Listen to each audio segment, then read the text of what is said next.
Niyanig ng magnitude 7.8 na lindol kahapon ay ilang mga lugar sa Mindanao Region at isa na po dyan ang Davao Region.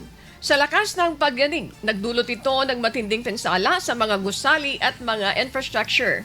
At nagdulot rin ng matinding trauma sa mga residente. At para bigyan tayo ng update hinggil sa sitwasyon sa Davao Region, matapos po ang pagtama ng lindol kahapon, makakausap natin ngayong umaga si Director Ednar Dayanghirang, ang Regional Director ng Office of Civil Defense, Region 11. Magandang umaga sa inyo, Director Dayanghirang. Maraming salamat for taking this interview. Yes, magandang umaga, Ani. Magandang umaga sa lahat ng tagapanood at tagapakinig ninyo. Ang first question ko po sa inyo po, Director, kumustahin namin ang kalagayan ng ating mga kababayan ngayon doon sa mga affected na lugar? Okay, ang siyempre very traumatic ang nangyaring pagyanig, no? 7.8 magnitude earthquake sa Sarangani. Apektado ang Davao Region. 7.8 nga ang sa Region 12, ngunit sa Region 11 ang pinakamataas na intensity is intensity 7, no, sa Davao Occidental. Kaya ang hardly hit na probinsya sa Davao Region po ay ang Davao Occidental. Sunod po ang intensity 6 sa Davao Oriental, intensity 5 sa City of Davao, intensity 4 sa other towns and cities of the region.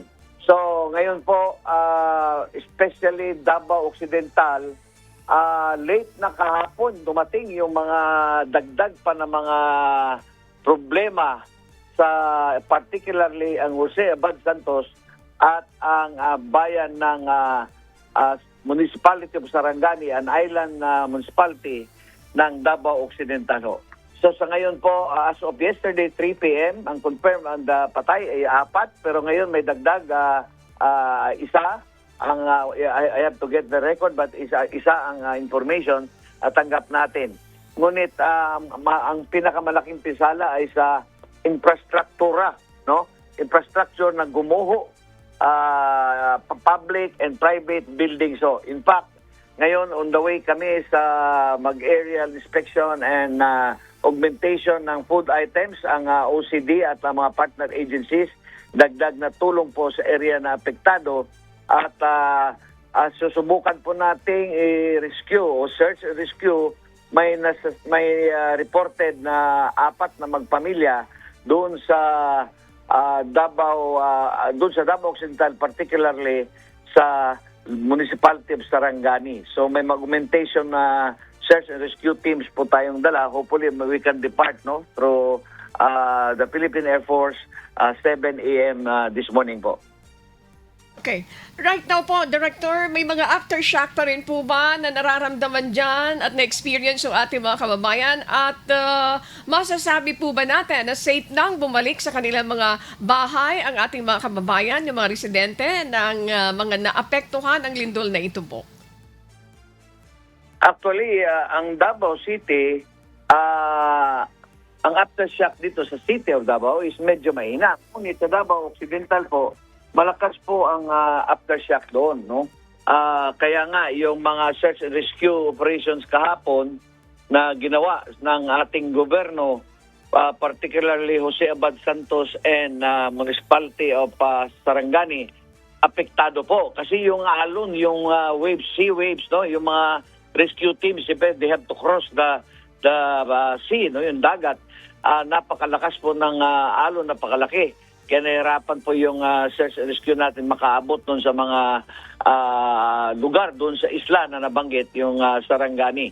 So, we can say that the people really has the fear of going back to the already devastated buildings, no, nasisirang building na.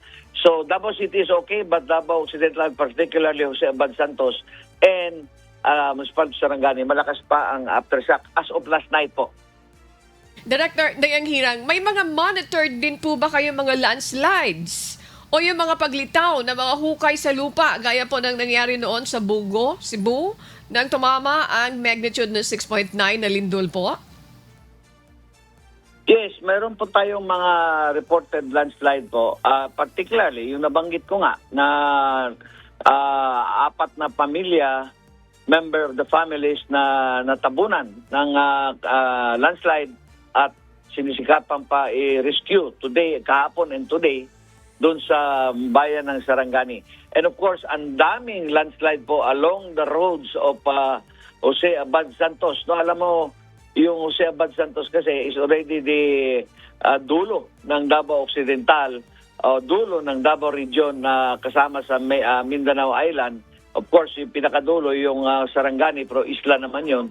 So along the way, kahapon, at 24 hours kagabi, hanggang ngayon, ang trabaho nila para madaanan yung going to Jose Abad Santos from the municipalities of Malita and Don Marcelino. As of last night, ang makaraan pa lang is ang motorcycle.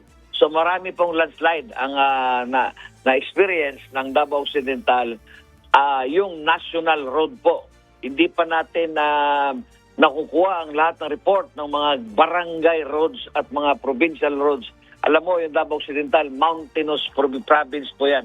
Mountainous province. So, landslide po is already happening. It has happened and it has caused a lot of problem and difficulties, search and rescue, as well as support po ng mga pagkain. In fact, today, part ng aming aerial activity would be to bring food, no? Mayroong reported last night sa aming Zoom meeting last night, coordination meeting with the Regional Disaster Council, Search and Rescue Cluster. May reported barangays ng Davao Occidental na hindi na maabot ng sasakyan at worried ang provincial government na maubos na yung pagkain nila doon. Kaya part ng activity ngayon is to augment food, no? Dadalhin ng helicopter doon sa barangay mismo. Director Dayang Hirang, sa ngayon, ano yung masasabi niyo po ng mga pangunahing pangangailangan ng ating mga kababayan natin dyan sa Davao Region? Maliban dito sa binabanggit niyo, mayroon pang mga lugar na hindi naabot right now. Okay, ang pangunahing as reported by our local government units, mayors, ang particularly again to the Jose Abad Santos and municipality of Sarangani and other municipalities, yung temporary evacuation center, yung relocation, yung bahay, no? At na-report na ito natin sa taas, sa central office, at ginagawan na ito ng paraan ng DSWD at DOH, no? Na madagdagan yung mga prepositioned tents, no? Na naibigay na natin, yung dati nang nilagay doon sa area, nauubos na yon at kulang pa. So yun ang kasama ko nga ngayon sa lipad is the SWD Regional Director Aradanas and of course the Civil Defense Administrator Yusek Harold Cabreros. Kahapon pa they were in Jensan and ngayon they will go to Region 11, particularly sa Davao Occidental. Magtulong-tulungan po kami doon mga lahat ng national agencies po. Okay, at this point po, kumusta ang supply ng kuryente? Kumusta ang supply ng tubig diyan sa Davao Region po? Well, ang kuryente, meron pa rin mga lugar na hindi pa na-restore yung mga kuryente nila.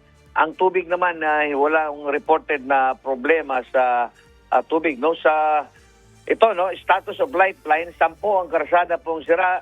Ang tulay po, 2, power, 6 na LGU sa wala pa ang water, 0 po. Wala naman problema. Ang problema din natin is seaport, yung pantalan, 2 po ang nasira. Okay. At this point po, Director Dayang Hirang, what is your message sa ating mga kababayan, even to the national government as well? Well, alam mo naman, ang earthquake talaga, they happen so quick. And we don't have time to prepare when it's already happening. But yan ang sinasabi ng OCD po. Lagi namang sinasabi na paghanda ay susi sa kaligtasan natin lahat. Particularly sa earthquake. So, ang advice ko sa mga kabahayan, yun pa rin, dati kong sinasabi, we have to prepare at the household level. Ibig sabihin, sa ating lahat ng mga members of the family, pag-usapan natin if an earthquake comes, anong gagawin. Iplano na natin yung mga gamit sa bahay na hindi makakos ng injury sa members of the family.